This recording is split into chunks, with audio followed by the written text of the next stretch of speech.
Welcome to the forum. The Lincy Institute is sponsoring. The Lincy Institute is a research and policy center at UNLV that was funded by Kirk Kerkorian and through originally the Lincy Foundation and the Dream Fund. And the Dream Fund actually paid for this project. Why this topic? Well, I was one of the co-authors of the State Economic Development Report in 2011. And it became immediately apparent that health in Southern Nevada was underperforming. Especially, it was underperforming throughout the state, but especially in Southern Nevada. And we identified it as an industry constraint. The absence of a med school, an allopathic med school in Southern Nevada is an industry constraint. Las Vegas is, and it says here, by far, big emphasis, the largest metro in the US without an allopathic med school. In fact, it's the biggest by over 1 million people. So yeah, you can go through the top 50 US metros, which all have over 1 million in population, places like Richmond on up. And out of that group, Las Vegas is singular in that it does not have an allopathic med school. And I knew this as far back as the middle of the last decade, working on projects at the Brookings Institution back in DC. Las Vegas's population, just for benchmark here, is now at 2 million. It's ranked 31st in the US.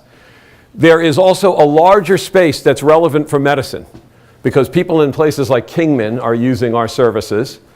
And the census has an identification of this, and it started actually, our designation for this began February 28th, 2013. This is a new statistic called the Combined Statistical Area. It's an old statistic. It's a decade old. In fact, it's something I worked on back in DC. But it is a new statistic applied here in the case of, we used to just have Nye County in this. We picked up Mojave County's 200,000 residents.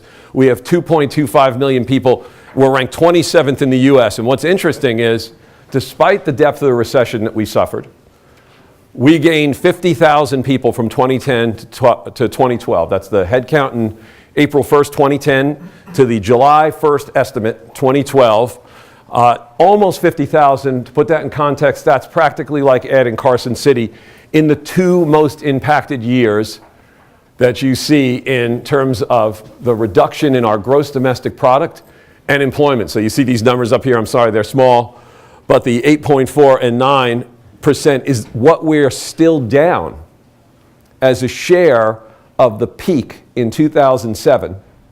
And by the way, most of what we're down is construction. The first business of Las Vegas was entertainment and tourism, and the second business of Las Vegas was building Las Vegas.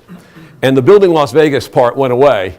Hopefully something like health, which is underperforming, could substitute a lot of employment in that sector because it's not likely that Las Vegas will have the kind of construction employment it once did. It's probably not good for it to have the construction employment it once did.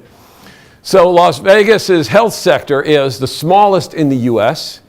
In the top 100 metros, this came from a report earlier this year under the Brookings Metro Monitor. They did a supplemental for health, and they looked at employment. And again, the top 100 US metros are the focus of these reports. And of that, we had just 7% of jobs in the region in the health sector. We should have over 10%, to give you perspective. And these are tens of thousands additional jobs if we had what was our predicted share. Also, in the Brookings SRI study in 2011, Las Vegas had what's called a location coefficient for health services. 0.642 is roughly 64.2%. It translates, it goes into a whole number. So we're missing, just ballpark, about a third of medicine. So instead of having about 18% of gross domestic product in the region attached to health, we're at 12%. That is more than the current figure for the construction industry, to put that in perspective. What does it mean to be down? We'll take questions later. Are these slides going to be available? Oh yeah, sure. Yep. What does it mean to be down by that much? What does it mean to be missing that? Well, the biggest thing that we produce is tourism services. And we're very successful at it. In fact, Brookings has all the most recent data on exports. And it's amazing how much exports, meaning to foreign countries, to places like China, and to tourists from Great Britain and so on, but also managing China, have provided a growth, a lift for us in the last couple of years.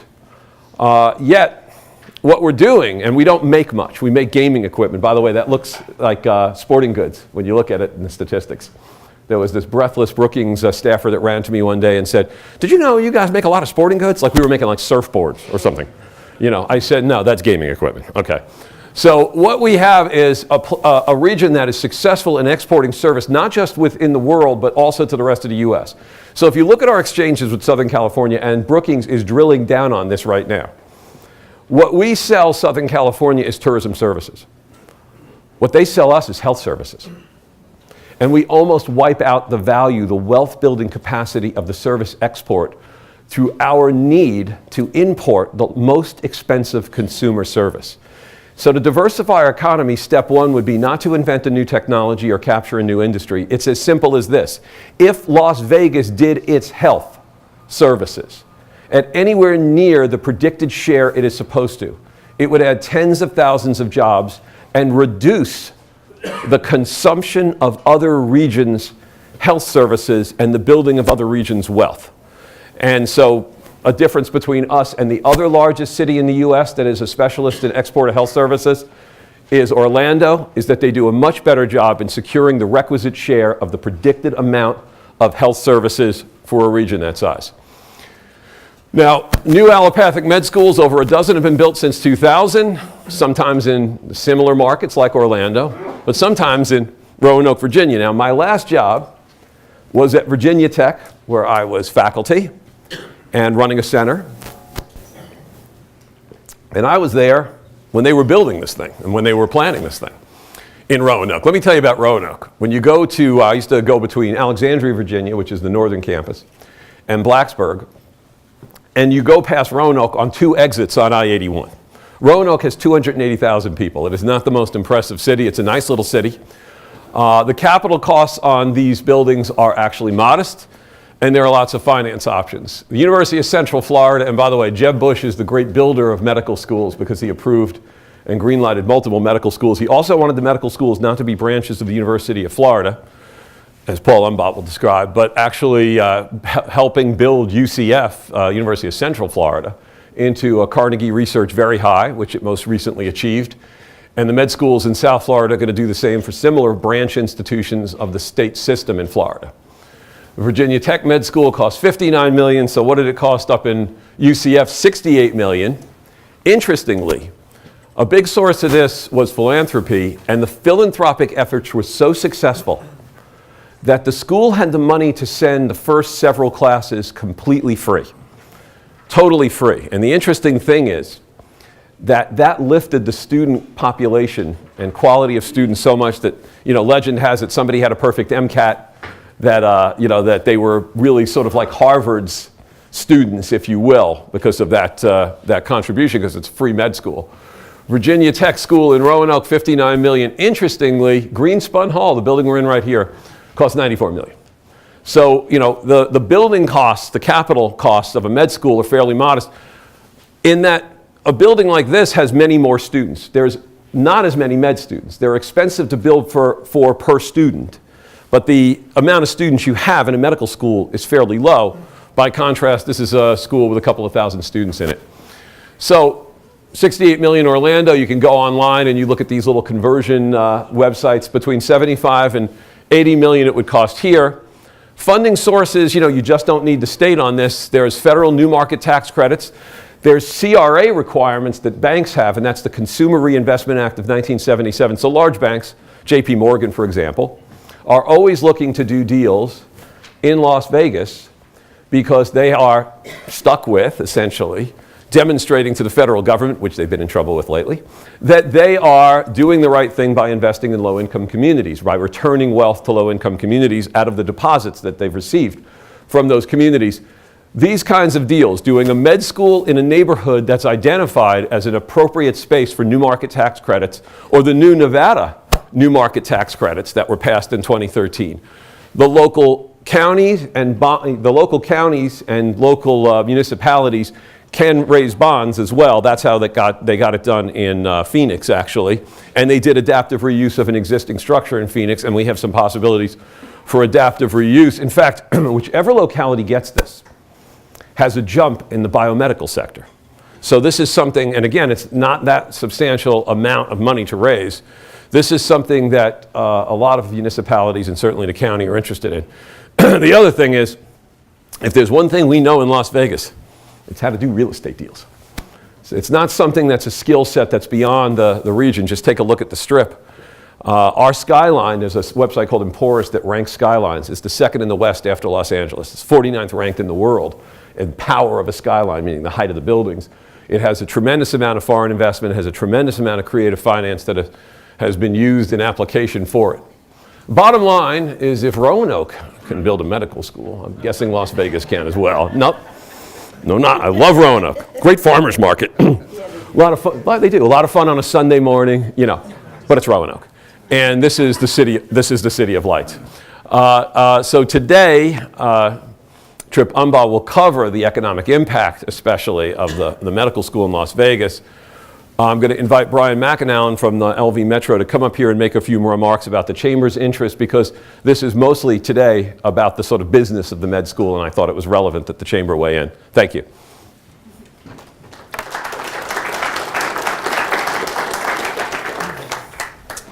Thank you, Dr. Lang.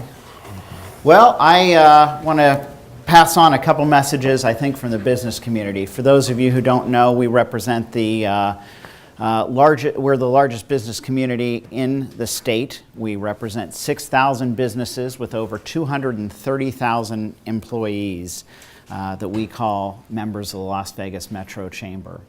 And the business community is extremely interested in this issue. First off, from the basic information that I think Mr. Umbach will share on the economic impact and what it will bring to Southern Nevada is hugely important. But even more than that, let's talk about healthcare as sort of an economic driver, right? If we're out there trying to bring economic development opportunities to our state and specifically Southern Nevada, we're recruiting businesses from out of state and we're keeping businesses that are here. One of the ways to do that is to fix our education system, but also to work on healthcare and make sure that we have good quality healthcare in this state. And I think we do, but one of the ways we can kind of improve that is to move in this direction. Being a large metro without an allopathic medical school, we've got to fix that particular problem.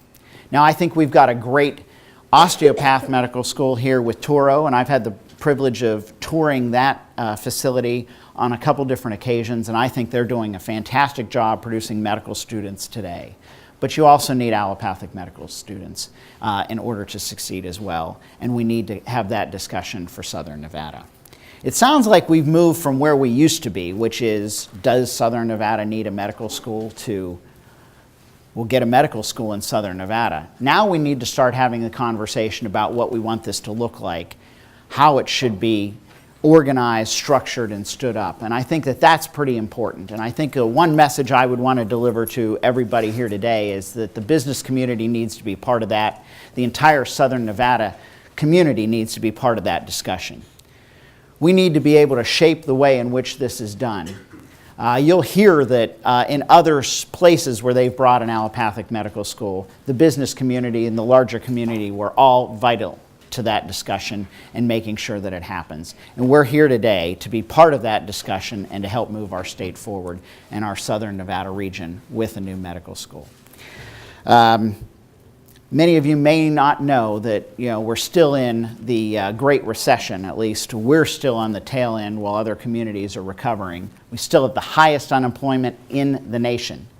Do you know the only sector that was absolutely recession-proof? Healthcare. Absolutely recession-proof. Went on to hire more people while everyone was laying off, cutting back, and making adjustments. Been part of 4 presentations where you look at the bar charts on where the jobs were lost in construction and where the jobs were gained, and healthcare is way on the other end, and it's the only sector that was hiring through the recession.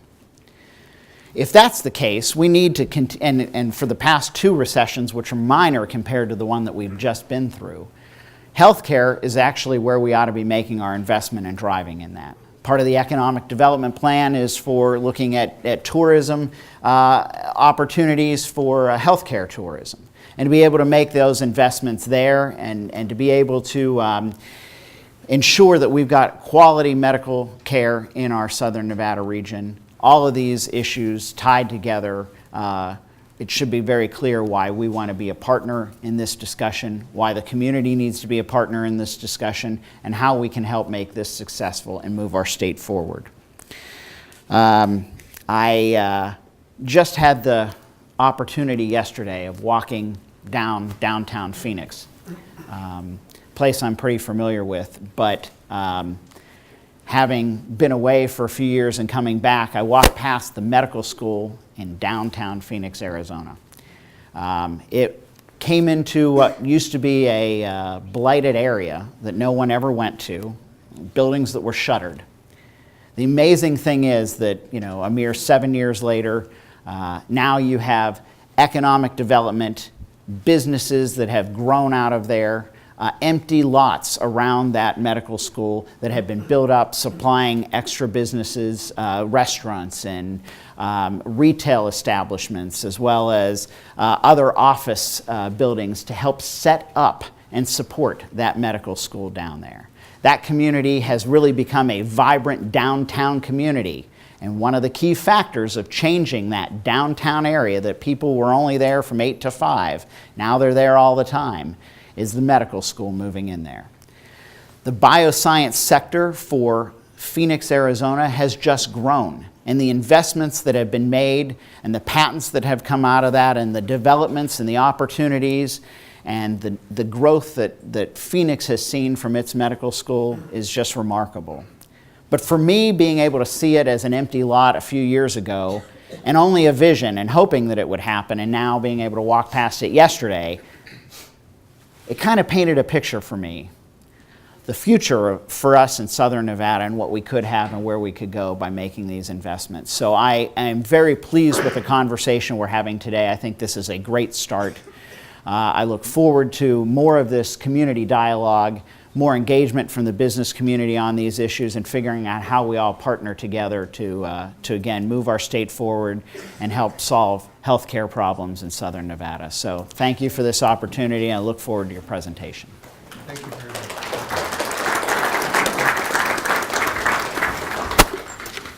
Good morning. I'm Maria Shagag. I'm the Director of Health Programs. Can everybody hear me? Okay.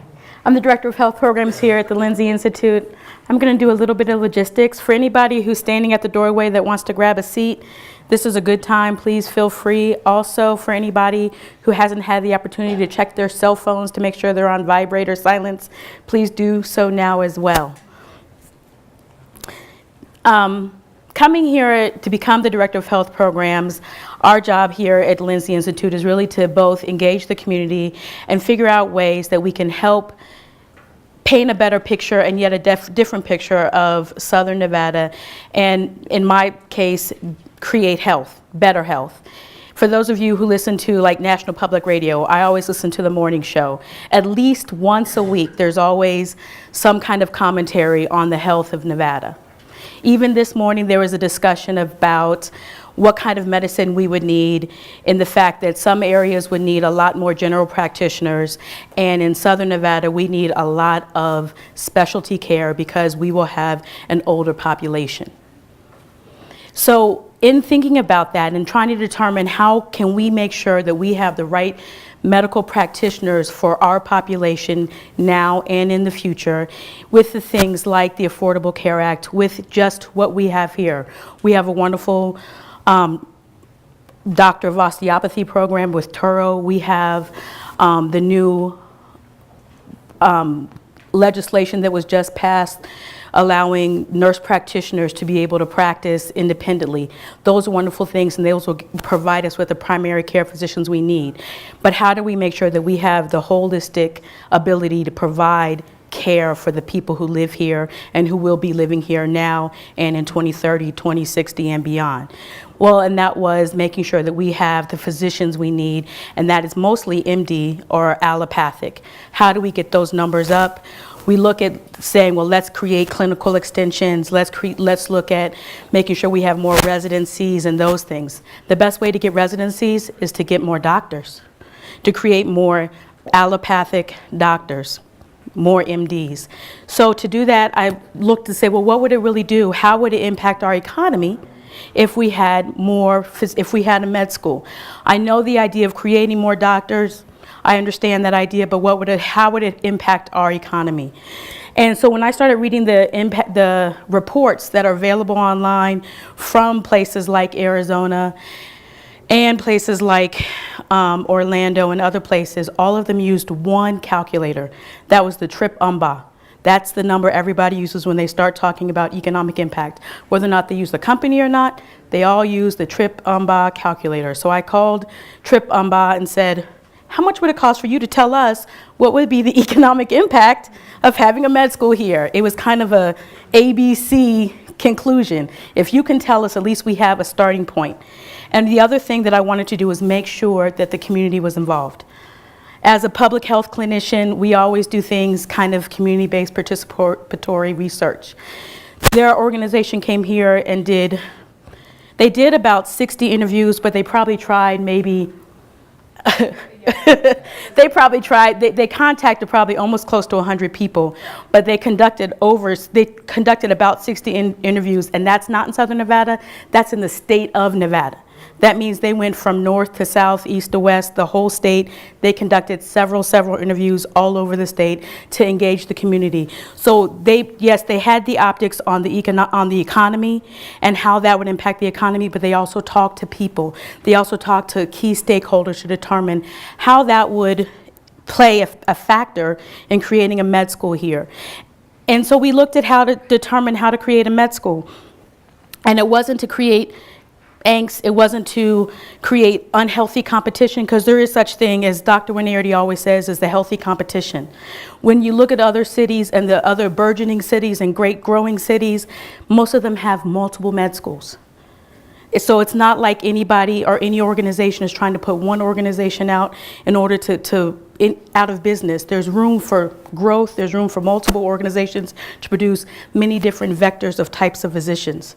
Because at the end of the day, it's the community that needs them so that we can all improve our health. I can't wait for the day when we can hear something in this region on national radio about how our health is great, on how we are healthy and how we're moving forward and we're moving the needle in a positive direction on health. With that being said, we had Paul Umbach come and do the whole team, Julie and Angie and Paul, they all came out here and helped to do research in order to establish what would be the economic impact, meaning how many jobs, what would be the return on investment, what would it best look like for us to be able to have a medical school here in Southern Nevada. And med school being allopathic MD granting, because we know that we need specialty care. We know that we would like the research. The University of Nevada, Las Vegas is currently focusing on STEM, which is science, technology, engineering, and mathematics. So they're always looking at where do we send these students who do want to pursue science through medicine. So where do they go? Let's create pipelines so we can fill them with students who want to practice medicine. So Paul has been working and consulting since 1990s.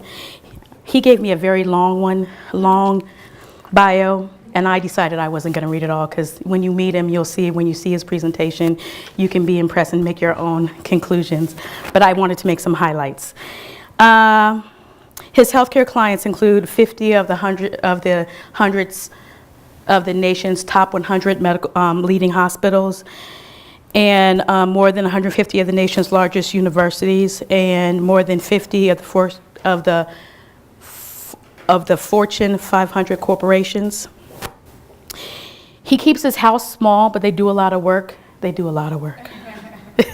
So he has a diverse team of about 25 professionals, and they work a lot, but they love what they do, so they enjoy it.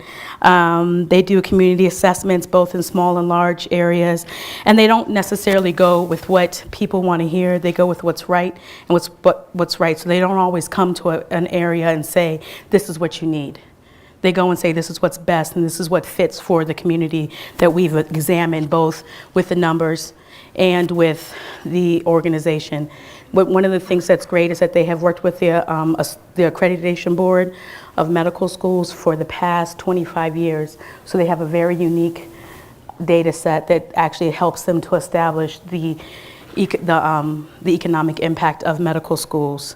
He's published a lot, and he's just really good at what he does. And so without further ado, I'm going to hand it over to Tripp Umbach.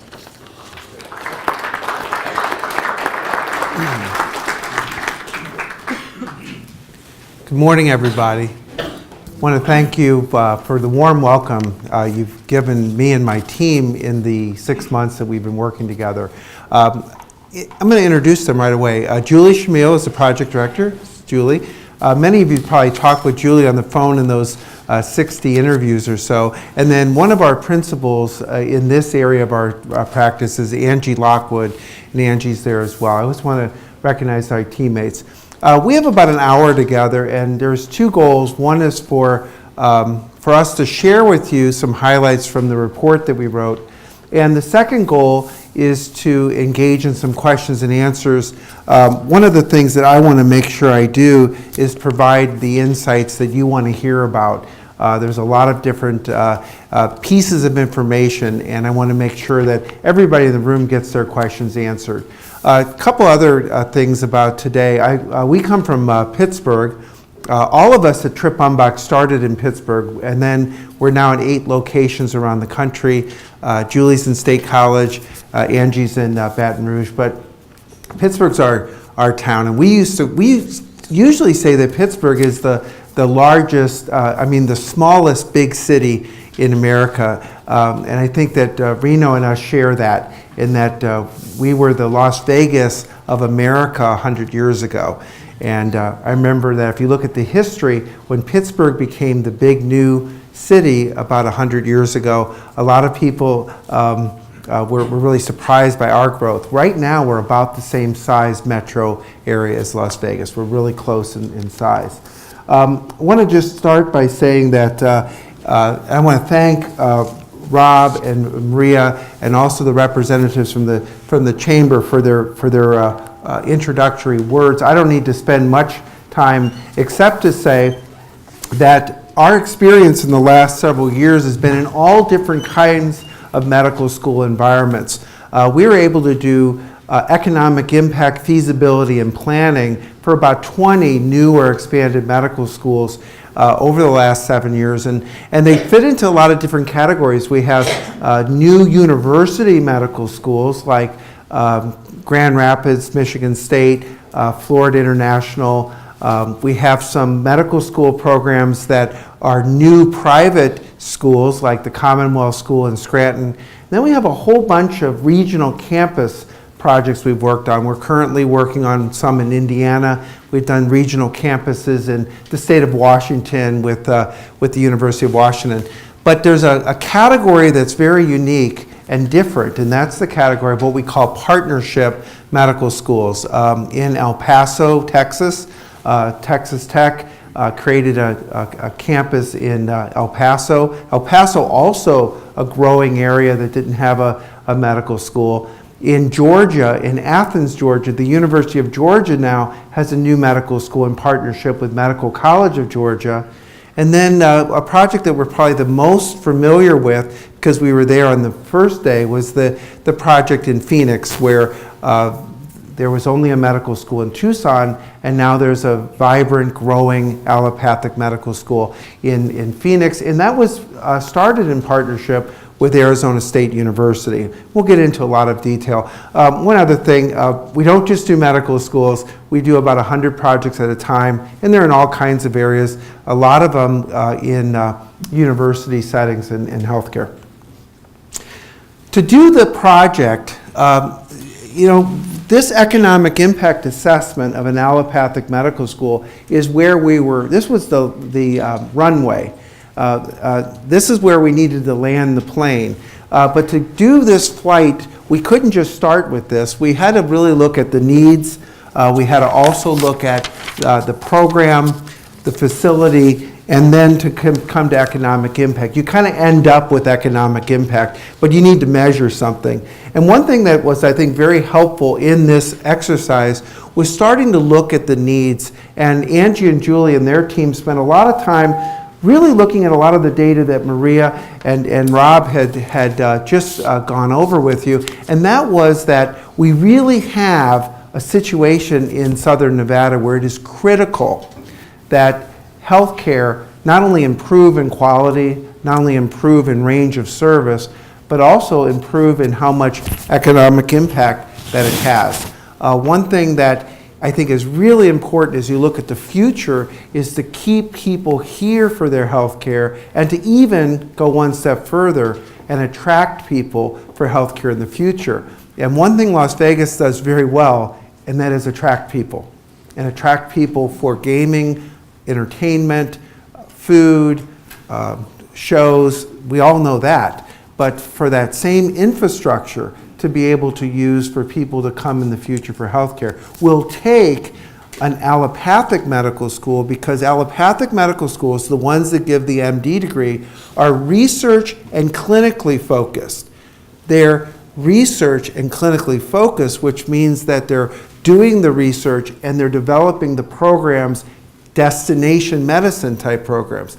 Osteopathic medical schools, which we work a lot with, we probably have 20 clients in that space, are educationally focused. Their focus is to allow students to be trained to then go typically to allopathic residencies to then become doctors. So both are needed, but an osteopathic school is what we were measuring.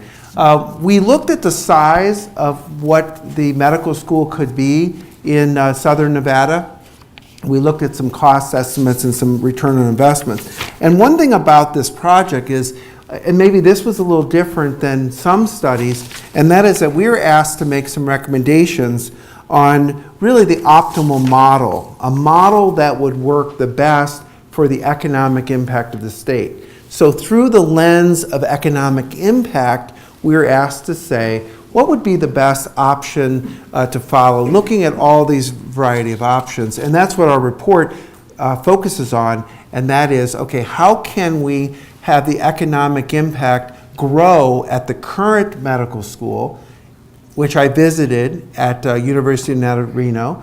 I toured, I met people, and to look at that facility and to see how could that continue to grow while a new medical school is developed at UNLV on this campus. And in doing that, it was very important that we looked at ways that you could have economic impact grow statewide. It wouldn't have been worth doing a plan to have one grow at the expense of the other, and it wouldn't be good at all for this region to have a medical school solution that didn't capture all of the opportunity that was here. So that's what our recommendations are based on. Really quickly, here are some of the things we did to do the study.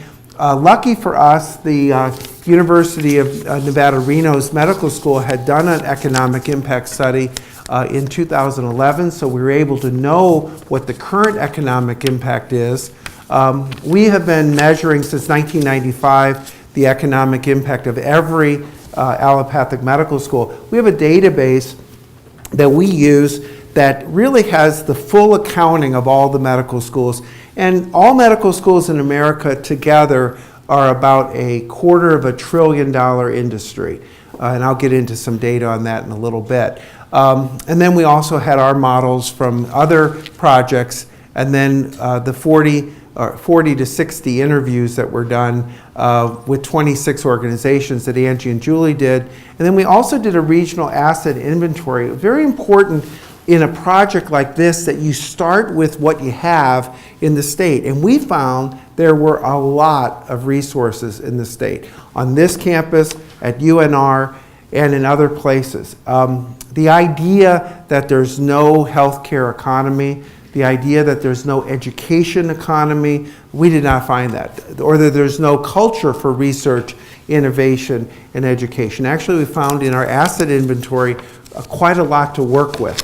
And although, as Rob mentioned, you're below the national average for these things, As was also mentioned by the chamber representative, healthcare, education, and research were the fastest growing segments of the economy during the recession. So there's something there to build on.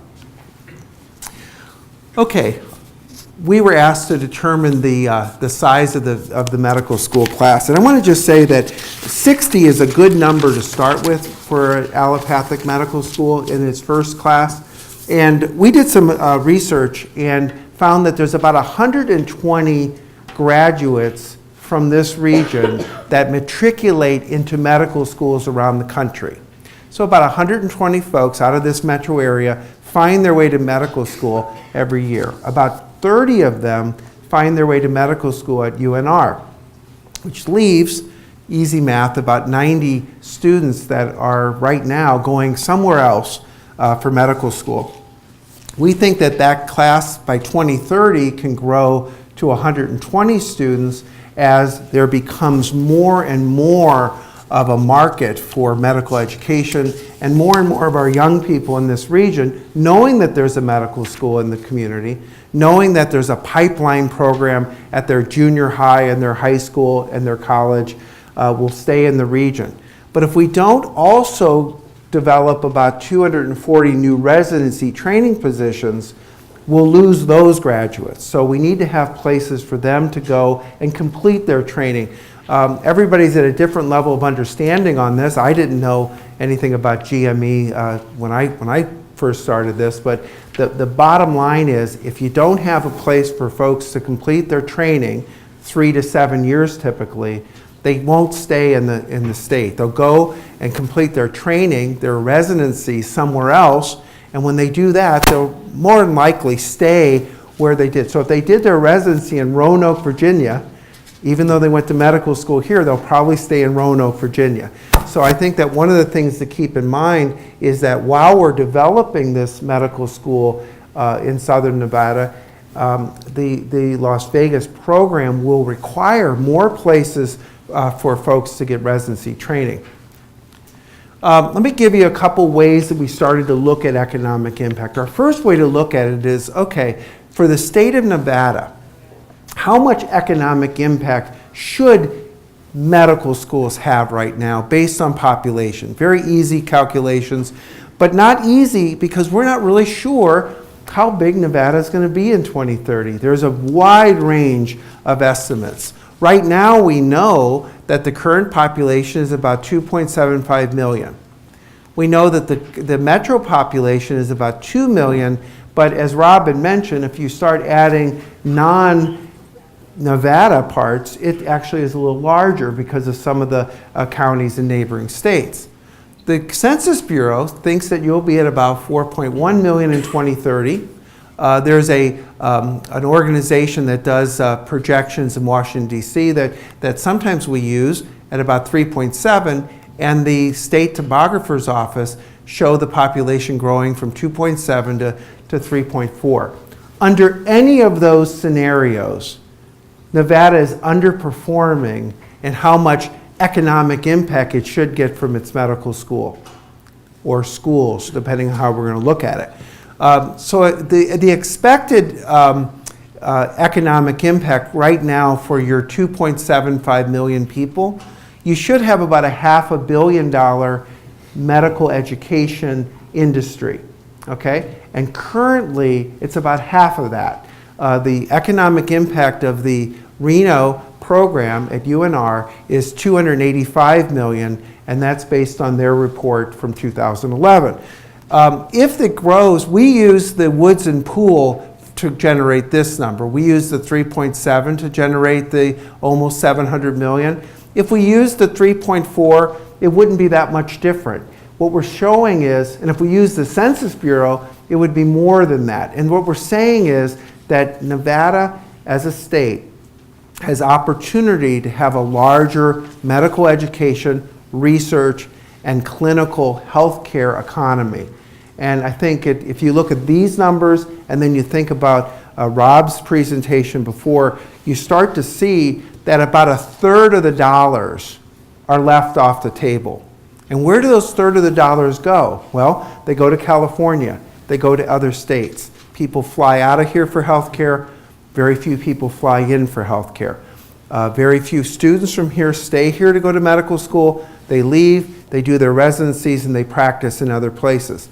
Fewer doctors, fewer research grants, fewer clinical services becomes a downward spiral. So we think there's great opportunity to grow the economic impact. So then what we did was we looked at the 3 different models, and we evaluated the economic impact of all 3 models. University affiliated, independent medical schools, and regional campuses of affiliated medical schools. And we looked only at this part of the report through the lens of economic impact. We'll get to other things later. We wanted to see what would be the best model to have the highest economic impact. And to do that, we started to look at our database and found that the average established university medical school in America has a $1.7 billion impact. And these are of all the medical schools, big and small, those that are university affiliated, like the University of Arizona would be in there, the University of Washington would be in there, and all the other established university medical schools. And then the average economic of the public medical schools in states with a single public medical school is $1.1 billion. This would be the category that the Reno program at UNR would be in. They're a public medical school, and they're the single one in the state. And this would be like the University of Washington would be in this one. Minnesota would be in this one. You're going to go through Missouri would be in this one. The ones that are the state schools. And then we looked at the standalone public universities having more than one public medical school. So this would be in states where there's more than one medical school. The average in states where there's more would be 882 million. So if you look at the other states in the country, those that have 2 public medical schools that are separate still have an average of 882 million. When you look at the independent medical schools, like the Mayo Clinic Medical School, the Cleveland Clinic Medical School, the new Commonwealth Medical College in Scranton, and others, they have an impact of about 720 million. And when you look at regional campuses, 4-year campuses, like if it was a 4-year regional campus of UNSUM here in Las Vegas, it's about 245 million. Regional campuses do not have the same level of economic impact because most of the research and a big part of the clinical enterprise remain at the main campus. So we looked at all the regional schools in America. There are about 100 regional campuses in America that are accredited regional campuses of parent medical schools, and the average is about $245 million a year. Not that that's a small amount, but the regional campus model does not provide the same economic impact to a community than an independent established medical school. So this is what we did. We came up with a recommendation that a full-scale 4-year independent publicly supported medical school in Las Vegas would have the higher economic impact on this campus of UNLV than it would have in a regional campus environment. We feel that based on all the demographics and all the analysis we did, if we had to project at maturity in 2030, we think that Las Vegas could support a medical school that would have about $1.2 billion in annual economic impact. Now that's still below the $1.7 billion average, but we believe that in the amount of time that you could have that grow to about $1.2 billion at maturity. We also showed that the UNSUM program would grow significantly from about 285 million to 600 million, and to mean that the total for the state would be 1.9 million. And the reason why we did that was we started to look at what could happen to a sister medical school that helped start a medical school in Las Vegas if they were attached to clinical growth and research growth and education growth in a collaborative environment.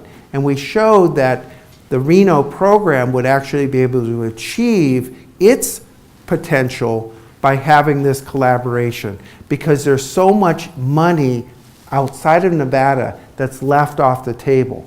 The amount of research that could be brought in, federal dollars that could be brought in, would be much higher if we were able to have both schools working together, north and south, and throughout the rest of the state, to be able to bring those dollars in. And that's why we see that the total economic impact by 2030 could be close to $2 billion, and right now you're at $285 million. So I think our report shows a variety of tables that show that. We also looked at the return on investment for facilities, and one thing that we looked at was when you look at all the different facilities that were built, the independent schools like Commonwealth, the University of Central Florida facility, most regional campus facilities are in about the $30 million. And one thing I want you to kind of think about is that the best return on investment are the university affiliated, with about $12 return for every dollar invested. And I'm going to make a little note about these numbers. Eventually, by 2030 and beyond, your campus will cost more than $80 million. But to get started, you need only about $80 million to have a 4-year allopathic medical school. Eventually, if you go to the Phoenix campus, you'll see that they've built research facilities, they've built clinical facilities, TGen, which is a biomedical research foundation, which is on the campus. They have a $80 to $100 million group of facilities now. Yes, eventually it will grow. But I think one thing we wanted to make clear in our report is that the community can afford an initial medical school with everything you need for accreditation for about $80 million. And then we based this recommendation for this collaborative approach. I think if there's one takeaway I want you to think about today, is that after evaluating and going to Reno and being here in Las Vegas and looking at both universities, if there's one thing I want you to think about today, is that the assets in the state at both UNR and UNLV provide, in my opinion, the best solution for a collaborative arrangement. And why? Number one, UNR has an established track record as a fully accredited statewide medical education program. The school has its full accreditation. It's been established for enough time that it is an important starting point for a collaboration with UNLV. We looked at UNLV and we found that they have strength in health science programs, a successful dental school. There's already, and Jackie's here from the Simulation Center, there's already an example of collaboration at the Simulation Center, and that includes participation from both universities, the Board of Regents, and also other state universities and community colleges working together. We found that UNLV's current and future research growth trajectory as a comprehensive doctoral granting school has opportunity to continue to grow and far surpasses any other educational institution in Southern Nevada. We also looked at all of the different assets that were in the community at the hospitals, at research institutes, at the Cleveland Clinic. We looked at the state, we looked at Clark County, we looked at all the different pieces, and we conclude that the UNLV partnership with UNR would be the best way to leverage funds, the best way to build on what you already have, and the best economic impact for both at the end. And I feel that that's the real takeaway from this study. So our numbers are based on that model. The model we came up with was a partnership program. And the way the partnership program would work is that, and this is the economic impact. Right now, the economic impact of UNSUM is $285 million. That's right now your state total. By 2020, we see the new school at UNLV, as it becomes an independent school by 2020, having about $300 million in economic impact. We see the UNSUM program also growing in this same period. And then we see by 2025 and by 2030, the 1.2 billion, which is 1,200 million. One thing about Las Vegas is you've seen big numbers before, so I can throw them out. Last night I was at a coffee shop and I only had a $100 bill, and I said, "I'm so sorry," and the lady said, "This is Vegas. We cash $100 bills every third customer." And I said, "At my local coffee shop, they don't have $100 in the whole till." And then we see the UNSUM program growing, and this is about where it should be. If you want to know where the economic impact of your state medical schools should be, based on all factors, if I did a model that showed what should it be be about what it's going to be in 2030. It should be bigger than it is now. It should have more research than it has now. It should have more, and it will have more clinical and translational research and genomic capabilities than it has now. So really what this plan does is it gets a new medical school right-sized for this market, and it gets a medical school in northern Nevada that should be about as big as it needs to be, and then that's how you get to your total. Jobs are really going to be a big part of this story. About 12,500 jobs totally. Right now, there's about 2,400 jobs. Now you might say, wait a minute, there's only 1,200 employees in the whole enterprise. Well, these are total jobs, direct and indirect. The support jobs are included. So take about half of these away, and you'll see what the actual head count at the medical schools will be. But this is showing the direct and indirect. So right now, there's about 1,200 jobs that are at the UNR medical school program. Government revenue is really important to look at. And the reason why it's so important to look at is right now, there's about $14 million that's generated. Now, I know that this program gets more than $14 million in support from the state. And that's fine, because it's a very needed program. And you need to have state support to make an allopathic medical school work. But what's interesting is when you get down to here, the economic impact will generate tax revenue based on the tax model for the state of Nevada, based on the current situation. We don't know how it's going to change, but we're estimating that the tax revenue will be just under $100 million.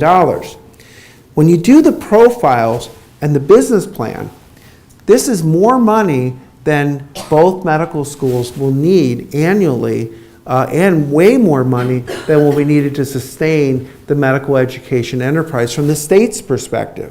So if I'm a state person, I'm going to look at this and say, right now we lose. We don't collect as much as we give, but that's fine, because we're educating people to be doctors, and it's helping us downstream 1,000,000 times more. But by the middle part, we're starting to get into the kind of money that will be invested every year by the state. And by the end, this will actually make money for the state. Now, I'll tell you from doing this modeling in places like Pennsylvania, Pennsylvania makes a ton of money off the 6 medical schools and off the $30 billion industry that our 6 medical schools makes. When we go to our state in Pennsylvania, we say, here's what medical education means in return on investment, and our state says, yeah, it's one of the biggest drivers of our state's tax collection. Okay? You're not there yet, but this model shows that there's a great opportunity to show increase in government revenue that comes from all the spin-off of the medical schools. We felt that the benefits of the program, so I guess your next question might be, okay, why do a partnership program? There are partnerships that have been formed in Arizona. There have been partnerships formed in Virginia, partnerships formed in Georgia.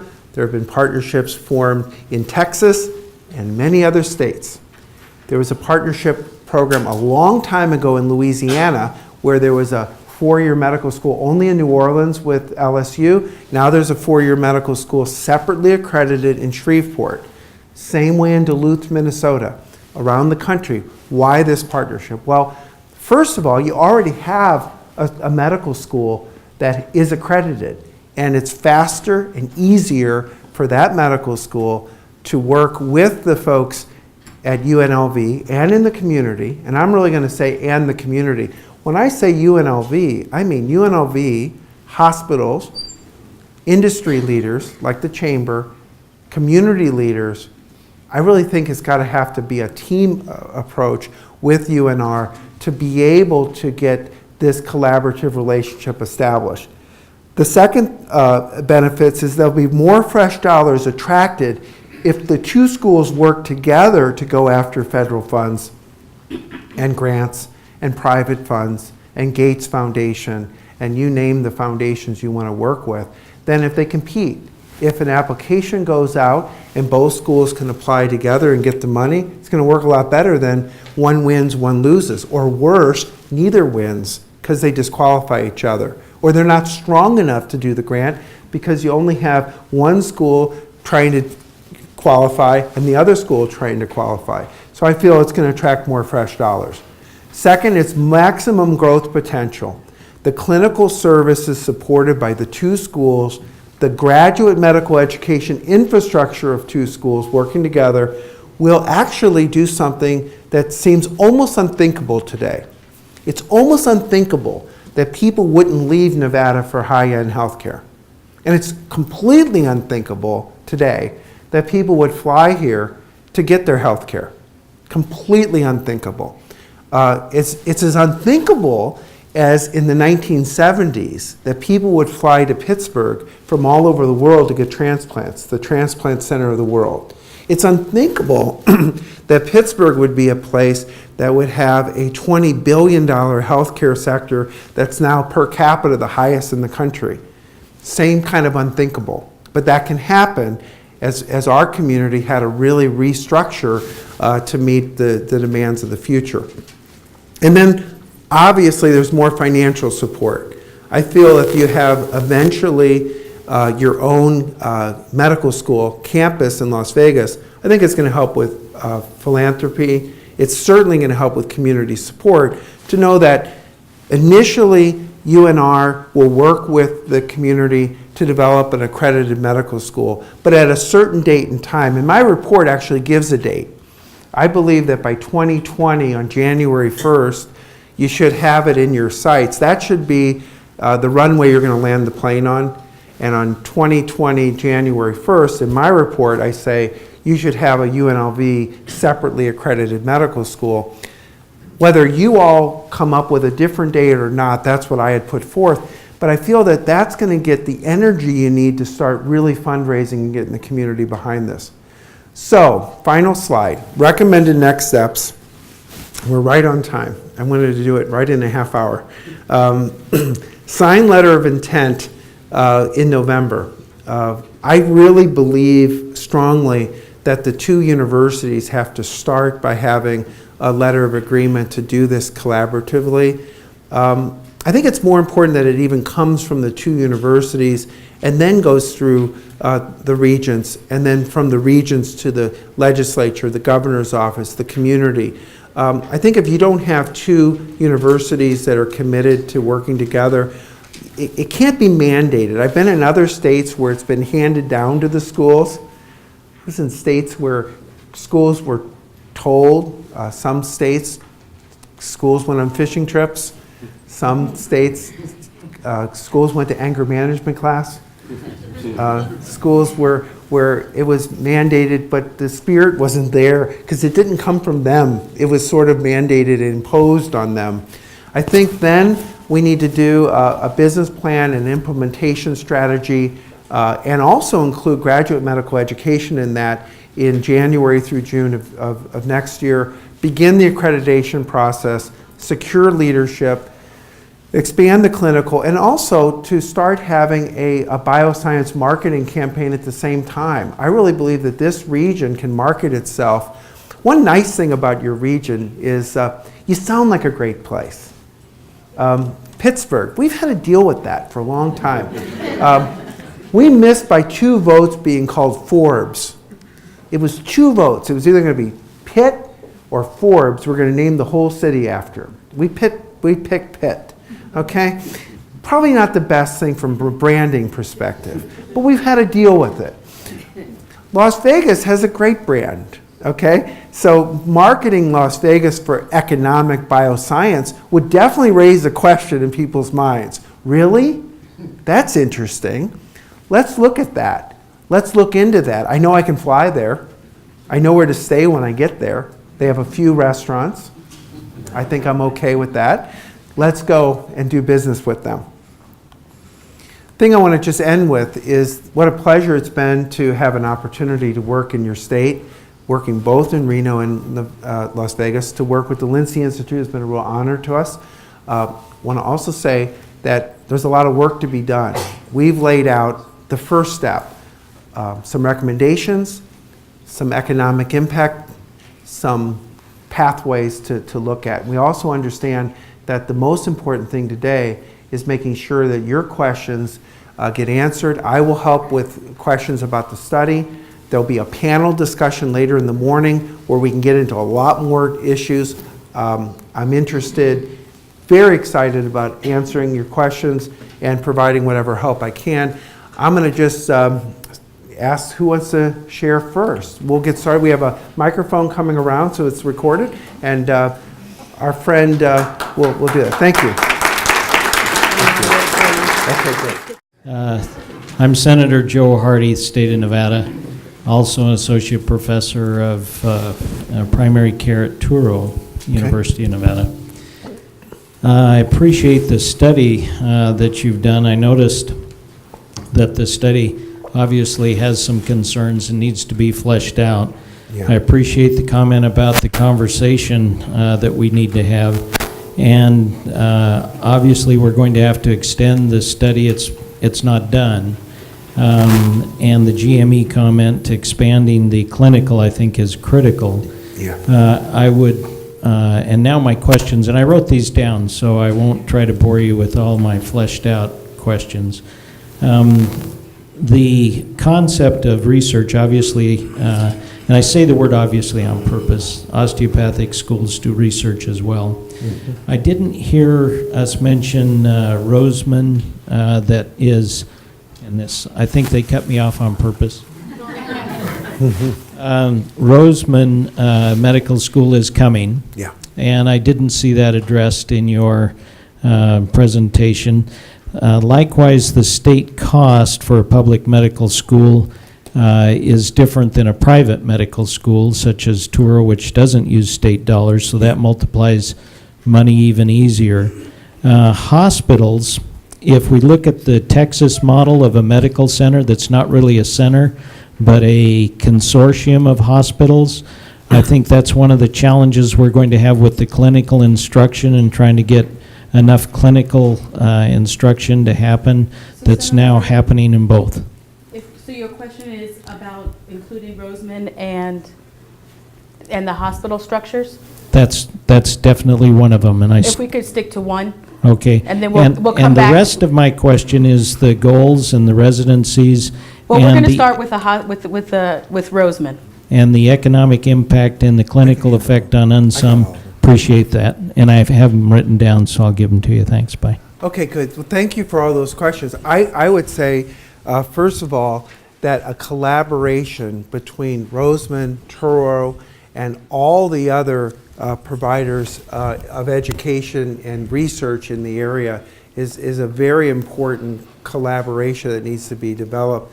I also understand from doing national studies for the osteopathic medical schools, of which we have about 20 or 30, that they do research, but the scale of the research enterprises are different. So I feel that graduate medical education, your other point, is really important because all these students will be educated in Las Vegas at all these different schools and will need those placements.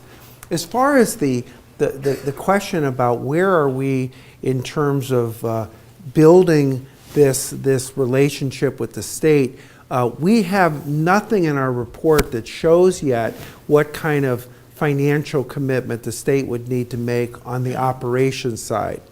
And the reason for that is that there are many new state-supported medical schools that are providing much more of a private sector model. At Virginia Tech, their deal with the state was build us an $80 million facility and we won't ask for state support. In other markets, we've gotten into situations where the state will only match $1 for every $2 that's privately. So the gentleman's comment about how much state support, we don't have in our report any number about that. What I have also found, and it was found also at UCF in Florida and at Commonwealth, is that the community raised enough money to support the first 4 years of the medical school class, which brought in a very good quality student. And now the folks in Scranton and UCF are raising the funds again for the tuition. So the states are paying much less than they traditionally paid. But I also want to go on record as saying it's very important that during this transition, the UNR program maintain its support from the state, because it's going to be, for the first 6 years, the parent of the new medical school from an accreditation perspective. So I think it's very important that the state continue to support the current program during that period so it can stay strong enough to be the parent of the new program. So I think I got almost all of the questions. I look forward to receiving the rest, but that was a quick flyover for the questions you have, and I appreciate it. Hi. Hi, is this working? Yes? Okay. Yeah. Hi, I'm Lindy Schumacher. I used to work at the Lincy Foundation, Dream Fund at UCLA, and we are probably the group that paid for your report. So I have two questions, Okay. if you could allow. The first question is, we have a 30-year history of kind of begging UNR to participate in this conversation, and I use that word loosely. There has been zero, as far as I'm concerned, progress in this front. So as we proceed forward, and your report shows that this is the smart thing to do, to work with an accredited university, to work with an accredited medical school. This helps UNR, it helps Southern Nevada, Northern Nevada. What if there is no interest? If we have a 30-year history of showing that there is very little interest, how is that different even with or without your report? And what was your backup plan? If UNR were to say, you know what, we see no value in this, so yeah, show us the report, we don't care. Couldn't we find an accredited med school outside of Nevada who would want to partner? I'm saying that because I hear that all the time. I mean, Yeah.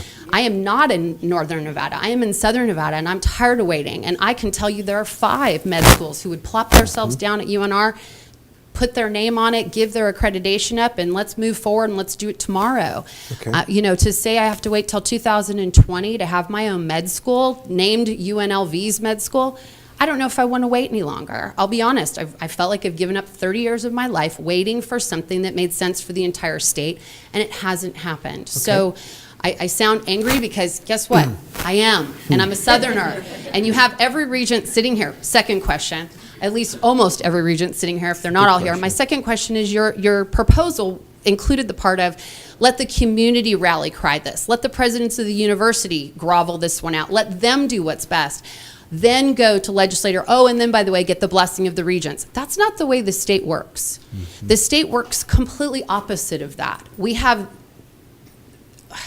I'll just say it, the regents are going to make this decision before the presidents of the universities are going to look at it, before the community is going to have any input whatsoever. It could stop right here today, and we'd call it a day. I mean, that's how fast this happens. So I think we're a little naive to think that the presidents are going to figure this out, because that's not the way it works here. Okay. Good question. I know, I sound angry. I appreciate the questions. Let's start with a few things. One thing is, I'm pretty confident after working for the 6 months with folks at both universities and also working with the regents and meeting with many of the regents privately and also having the conversations we've had with the chancellor and others, I'm confident that this is a workable solution that will be, and maybe there's 30 years of history, but in my 6 months of history, I believe there will be an opportunity for a letter of intent to be signed very quickly, if not within the next few days even. So I'm confident that that will happen because of the report and because of the energy that we have. The second comment is we did evaluate regional campuses of established medical schools, and there just aren't that many that have ever happened where they've come to a different state and put in a regional campus. And when we did the analysis, it looked like that regional campus from a UCLA or from a Texas Medical Center or from a University of Washington would be, or Stanford, would be about the size of any other regional campus, and it wouldn't give you the same economic impact of a UNLV owned and operated and controlled medical school. Let me get to the third question. Why don't we just do a UNLV medical school right now today and have it separately accredited and have it on its own? Well, it takes longer than the amount of time that I've put in place to establish an independent medical school that's accredited, because the accreditation process is about 4 years versus 2 years.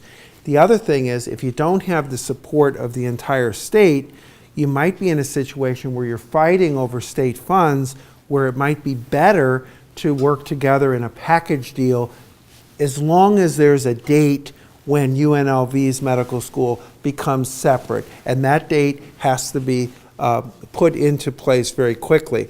Final point I want to make, and I really appreciate your anger because that shows that there's passion, and that is that, I think it's a really important point, and that is this community will have a 4-year medical school at some point.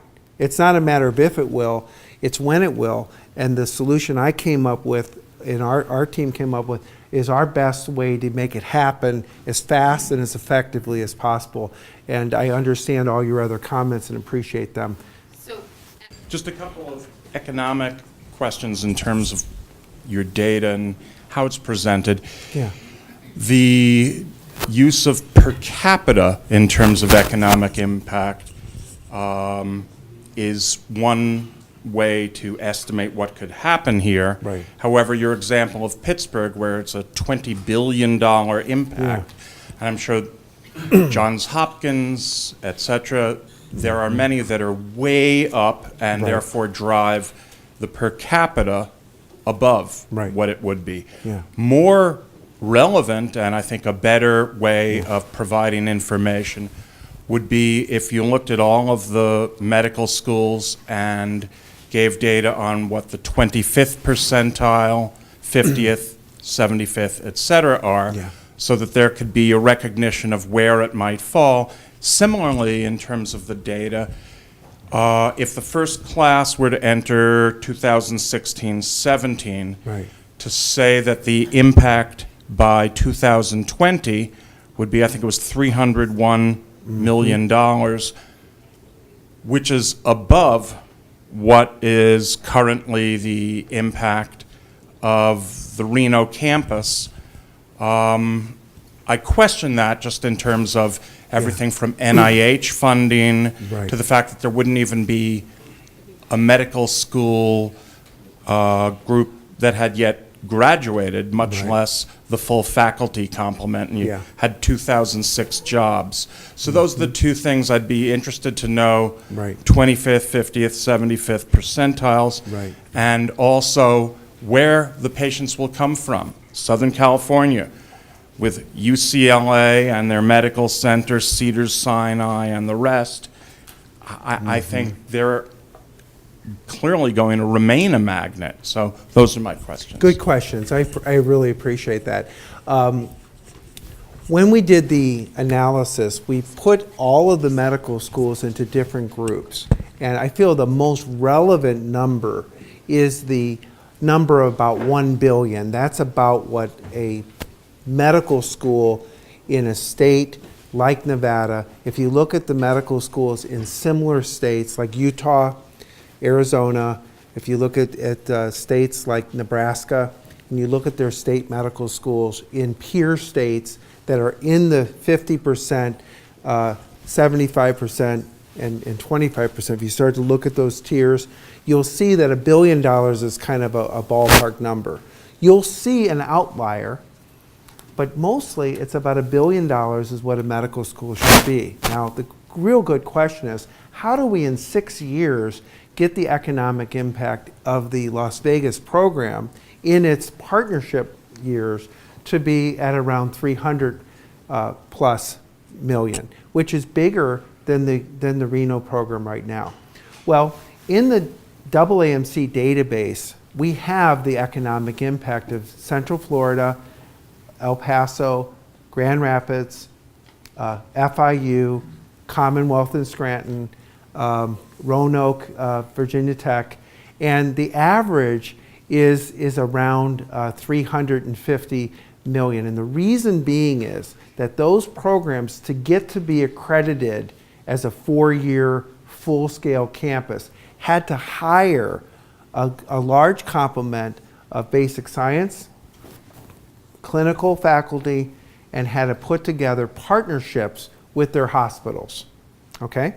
And because of that, they get pretty quickly to about the 200 to 350 million dollar economic impact, and that's based on their size that they currently have. Now, keep in mind that I think a real important point is it's going to require a lot of effort and a lot of participation to be able to have the new school put into that pathway for growth. The key to helping the school in Reno is to open up that same pathway and that same trajectory to that school as well. Because right now you have an underperforming economic impact, underperforming medical school, because you don't have the clinical and research growth that you need to have, okay? So my feeling is that if we start today, as the Chancellor mentioned, we're starting today, and on that trajectory we start to say by 2020, how would it look to be at this size? Do you notice also in this chart we showed a lot of growth for the Reno program in those same 6 years, and that's going to be the challenge to the state of Nevada, is to catch up. But yet this data from the other new medical schools, according to the AAMC, is that those schools have achieved about the $300 million number, and that's where we got that number from. We looked at the others, how they were 4 years out, 6 years out to do that. I appreciate your question. It's a challenge. I definitely understand that. Yes? Yeah, I'm Jim Thompson from UNLV. I have a bunch of technical questions which probably don't belong in this forum. I can email you and, Sure. and ask you about those. One of them has to do, some of them have to do with your arguments in favor of a partnership. Yeah.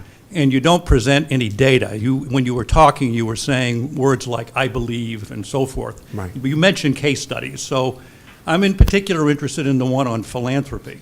Right. I've raised money in my career. Philanthropy is a very local thing. Yeah. When UCR raised money for the new Riverside, for the new medical school there, I'm pretty sure they weren't getting that money from millionaires in Westwood. They were getting it from people out there. Right. And I think, so what's the basis for thinking like that? And then finally, just a point on the, it's good to hear about the MOU. I've signed a lot. There are things that have to happen after an MOU. Yeah. That's critically important. She was not asking about a regional campus of an out-of-state school. She was asking about a partnership to help set up UNLV's own school. So post-MOU, and as things develop, I want to see what happens there. Okay, real good questions. I appreciate them all. A couple things. First of all, I agree that local support for your own medical school in places around the country has always worked better. There was a situation at Commonwealth in Scranton where Penn State came up and visited when they were thinking about doing this program, and the dean, who's now the president of the AAMC, is a good friend of mine, said to the community, give me $100 million and I'll make you a Penn State regional campus. And the community thought about that, and they went and talked to me about that, and they said, what do you think? I go, well, if you're going to raise $100 million, you might as well have your own medical school, because you'll be able to raise the next $100 million. If you raise $100 million, give it to Penn State, you'll probably have a regional campus that will be a nice regional campus, but it won't be the regional campus that your community would support. Well, it proved to be true there. It proved to be true in Grand Rapids. It's proved to be true in South Florida. When you know this is something that's in your community, the philanthropy follows much, much stronger. The question that you raise about the data and the MOU and the out-of-state schools, we thought long and hard about that. There just aren't a lot of examples yet, and this goes to your question as well. There just aren't a lot of medical schools that are established, nationally high-profile medical schools that have gone out of state, and now there are with the osteopathic programs. Back to Senator's really good comment. Lake Erie College of Medicine has had a very successful medical school in Florida. And we know that the Cleveland Clinic has had a successful clinic operation in Jacksonville and in Scottsdale. We know that the Cleveland Clinic, the Mayo Clinic. We also know that some medical schools, like PCOM out of Philadelphia, has done very well in Georgia.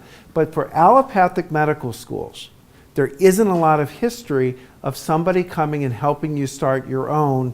It would be better to either start your own or work with your existing medical school in the state, because I feel in either model, knowing, remember, I have 75 clients that are established medical schools. I'm working with many of the top tier medical schools, and they're struggling right now. They're struggling for funding.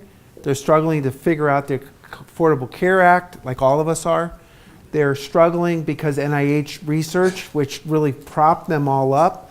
So you might say, well, let's just get UPMC from Pittsburgh because they're an $11 billion medical school.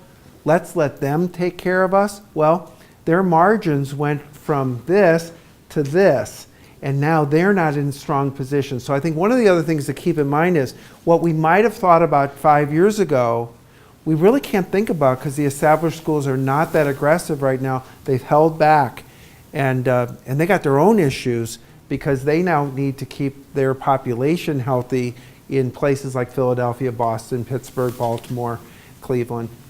I'm the founding dean of the public health school here, which happened about 8 years ago. And we tried to have a joint school of public health with UNR. And we went through unbelievable numbers and huge amounts of money getting consultants in to bring people together to try and have us work together. And it didn't work. But something has happened, which I feel now that I'm happy to hear what Chancellor Clage says, but I was much angrier than Lindsay about that School of Public Health because we worked so hard and we needed it, and it was so clear we needed it. But now what's happened, something what I think is wonderful that has happened, that has somehow changed at least the atmosphere here. And that is that Tom Schwenk hired a person, Rob Langer, to work in Las Vegas with UNLV on research. And we have had, over the past year and a half, this incredible cooperation going on between the school, which resulted in a $20 million grant from NIH just 1 month ago. Yeah. And that would never have happened if it wasn't a collaboration between UNSUM and UNLV. Yeah. And it's the incredible thing. I mean, like, 1 year ago, I would have been Lindsay coming up here doing it. But this has been incredible. And we have now linked with somebody in the medical school. What happened with that, UNLV had to link with somebody in the medical school. So most of them are linked with medical school in Las Vegas. But we have one in Reno because we didn't have an asthma expert here. So we now are linking with an asthma expert in Reno. Yeah, So happening. this, but the caution is that only a small number of people are seeing that. And I would like to know, or I would like to suggest that what needs to happen at UNR is that you have this same kind of presentation which tells people that UNR will prosper under that and not be, because there's this boiling group of people who are the naysayers, who constantly are throwing, darts at each other or larger things, but my impression is, that people are wanting to do that. Yeah. All these medical school people are so happy they have somebody to research with, because they never did before. We're working with UMC, we're working with the various hospitals, Sunrise. We have people everywhere now wanting to come to us to do research, because now this one grant will give us the leverage for the next grants. Right. So I think it'd be wonderful. Yeah. Question? The question was, how are we going to present this to UNR and bring this? There's been several questions about whether or not this slide presentation will be available. It will be on the web, as well as so will this actual presentation will be on the Lincy Institute website. So there are several people from UNR who are actually here. Many were invited. There are many people who flew in today who are actually here right now. Yeah. And they will be able to access it online, and this will be available in various formats. That's and good. what happens next will determine how engaged and where they will appear again. Yeah, that's a really good point. Sometimes things happen by chance, and sometimes they happen on purpose, and I'm not sure if it was by chance or on purpose, but I do want to say something.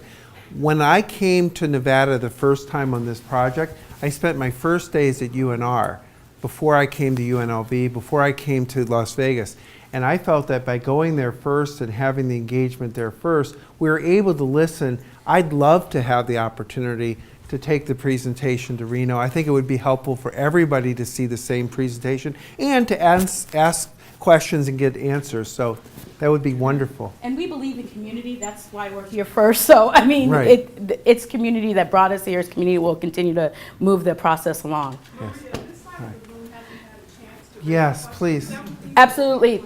We're There's heading one there. person with a mic here, and then we'll move to this side of the room, keep and then I moving. know there's somebody else who has a mic there, and then we will end the conversation. keep Because there'll be more time for conversation after the break, so we don't want the conversation to end. Please stay. There's plenty of time, I promise.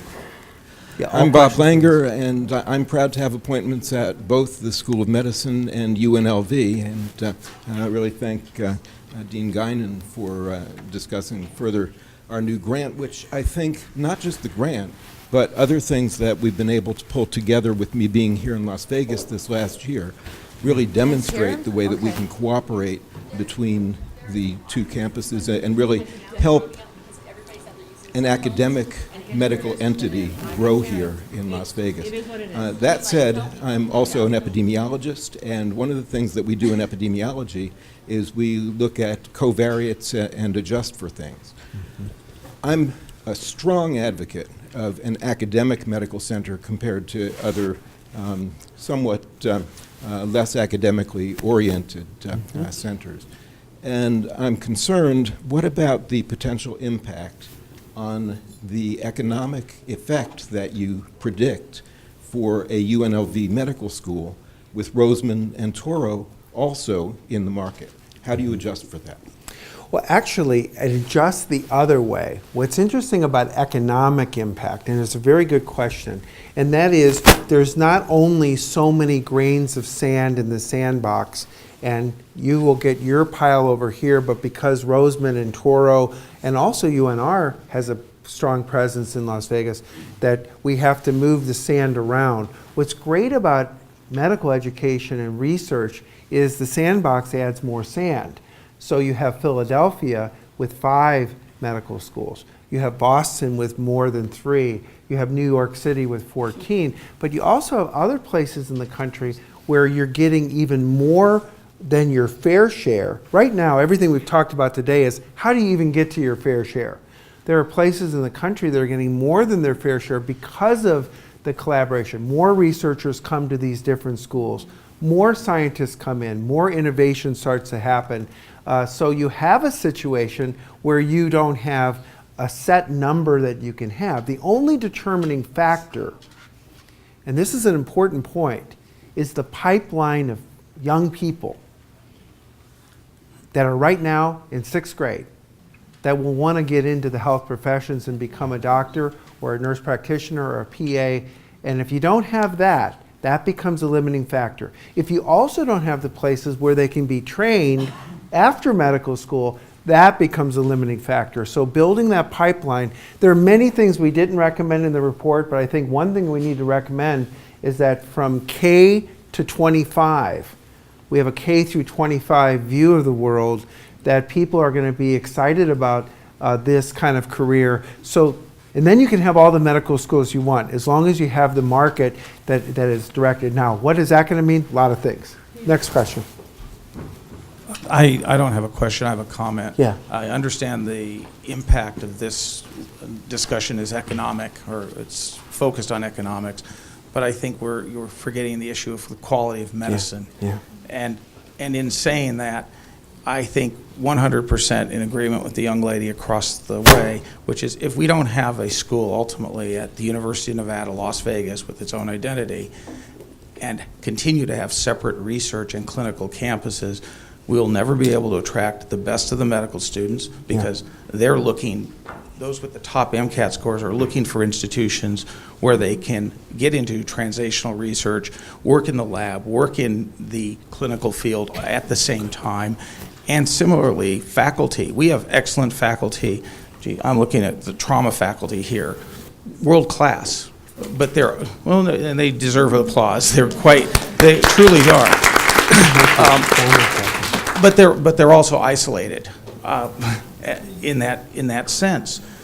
They have had the ability to build a crazy good trauma center, but can't be said for every section, because some of those other parts of the medical school are more dependent on basic research, translational research, and that we've done a really poor job. Yeah. And you can't do it separated by 400 miles. Last thing, UCLA and UC San Diego are separated by less than half the distance that Las Vegas and Reno are. The idea that we'll just send our kids down or up to San Diego or LA to do their research, it would be laughed at. So, We have thank one you. more question. We'll take a break. We have a community panel where we can continue this discussion. Yes, hi, I'm Deborah Cools. I'm part of the University of Nevada School of Medicine faculty here in Las Vegas. I've lived in Las Vegas for over 13 years. By training, I'm a trauma surgeon, and half of my time as Associate Dean of Academic Affairs. I'd like to just echo something that Mary Guinan said, and something has changed. And I think since our dean has arrived, and unfortunately he could not be here today, he had a prior engagement, and many of us came back early from the AAMC educational meeting to attend this meeting. But he has a famous saying that our history is our floor. We really have to get beyond that. And I think that's been helpful to us. I'd also like to commend you on looking at partnership campuses. One of the groups that I'm very active on is the group on regional medical campuses. And I developed a structured interview for all of the partnership campuses, and so I've talked to many of them. And it does take a lot of work, but it really takes a spirit of cooperation and collaboration. And I think our rallying point is the health care of our population. I mean, we all know that our demographics are poor, and you didn't get to that. And that's another rallying point in addition to economy. My question, though, is in your predictions, there are about 300 of us, faculty and staff here in Las Vegas, and we have several hundred residents that are literally growing by the year. How did that factor into your economic analysis? And part of our challenge, I think, is that we don't own a building. We all live in rented space all over the valley. Yeah. And if we just look at a facility, which is one of the things I've done to just house our existing people, it's a lot of money. So I'd just like to know how you factored those economics into your calculations. Thank you. For that question. The $285 million in annual economic impact is statewide. It includes an army of folks from UNR and in joint positions here in the Valley. The other thing that's interesting is that we need that base. And one of the reasons why we're promoting and recommending a partnership campus is because of that base. Can you imagine going in the direction of creating your own everything?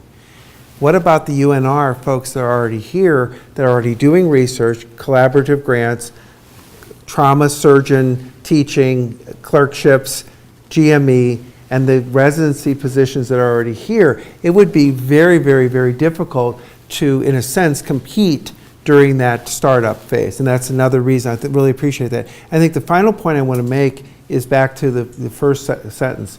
Why? The quality of healthcare, the quality of life, and the best for the state of Nevada is to get all the resources we have and get them moving in the same direction. I think forward, not back, the way we have to look at this. And I feel that what you've said is very, very important, that people know there are resources here, there is research being done here, and there are residency positions already have. Not enough, it needs to be more, but it's already here. So thank you. Thank you. I appreciate it. Take a 10-minute break.